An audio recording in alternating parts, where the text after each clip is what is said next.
Hello friends, இன்றைக்கி மாங்காய் ஊறுகாய் போட போகிறேன். சிம்பிளாக ஈஸியாக எப்படி டேஸ்டியாக பண்ணுறதுன்றது பார்க்கலாம்.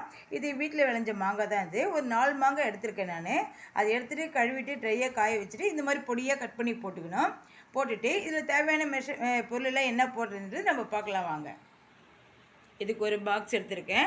ஸோ இதில் இந்த மாங்காய் போட்டுட்டு நம்ம எல்லாமே இதில் என்னென்னு பார்த்தீங்கன்னா கடுகு வெந்தயம் மட்டும்தான் வறுத்து போட்டு பண்ணியிருக்கேன். மீதெல்லாம் ராவாக அப்படியே சேர்த்துக்கலாம். எதையும் ஃப்ரை பண்ணணும் காய வைக்கணும் செய்யலாம் அவசியம் இல்லை. நான் மாங்காய் கம்மியாக எடுத்து கொஞ்சமாக செய்யலான்ட்டு தான் நான் இப்போ பண்ணியிருக்கேன். அப்புறம் தேவைப்பட நம்ம இதை பண்ணிக்கலாம் காலி ஆகிடுச்சினாக்கா. அதனால தான் கொஞ்சம் கொஞ்சமாக பண்ணலான்ட்டு இந்த மாங்காய் வரைக்கும் நான் எடுத்து இப்போ பண்ண போகிறேன். இப்போ மாங்காய் போட்டேன் இல்லையா. ஸோ இதில் பார்த்தீங்கன்னாக்கா 1 ஸ்பூன் உப்பு, கல்லுப்பு இது போட்டுக்கலாம். நம்ம தேவையான உப்பு சால்ட்டு பத்தலைனாக்கா கொஞ்சம் போட்டுக்கணும். ஏன்னா ஊறுகாயில் கொஞ்சம் உப்பு அதிகமாக இருந்தால் தான் அது கெடாமல் இருக்கும். அடுத்தது பார்த்திங்கனாக்கா மஞ்சள்தூள் எடுத்து வச்சுருக்கேன். இது ஒரு 1/4 ஸ்பூன் போகிறோம்.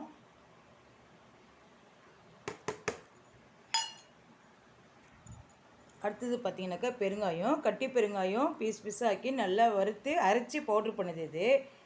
இது ஒரு ஸ்பூன் எடுத்திருக்கேன் நான்.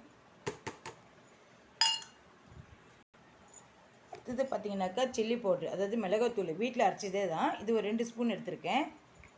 எல்லாமே அப்படியே பச்சாவே போட்டுக்கலாம். அடுத்தது பார்த்திங்கனாக்கா கடுகு வெந்தயம் இது மட்டும் வறுத்து அரைச்சிருக்கேன் பவுட்ராக. இது ஒரு 3 ஸ்பூன் கிட்டே இருக்குது. ஏன்னா இதுதான் ரொம்ப இதுக்கு தேவையானது. நல்லா வாசனையாக இருக்கும், டேஸ்ட்டும் கொடுக்கும். ஸோ அதனால் கொஞ்சம் அதிகமாக போட்டுக்கலாம். அடுத்தது பார்த்திங்கனாக்கா வெல்லம் எடுத்திருக்கேன். 1 ஸ்பூன் 1.5 ஸ்பூன் கிட்டே வெல்லம் எடுத்திருக்கேன்.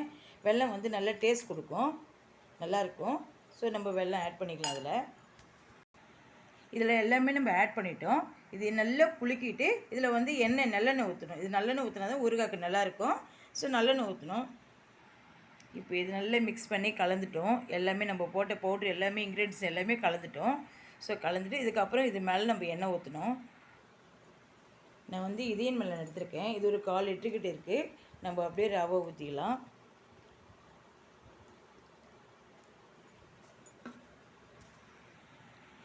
எண்ணெய் ஊற்றிட்டேன். இது ஒரு 2-3 நாள் நம்ம வெயிலில் வச்சு கொஞ்சம் எடுத்து கொஞ்சம் இது பண்ணணும். எண்ணெய் மேலே வரணும், மிதந்து அப்படியே மேலே வரணும். ஸோ அது வரைக்கும் நம்ம பண்ணிவிட்டு அதுக்கப்புறம் ஒரு கண்டெய்னர் பாக்ஸில் போட்டு நம்ம ஃப்ரிட்ஜில் வச்சு நம்ம யூஸ் பண்ணிக்கலாம்.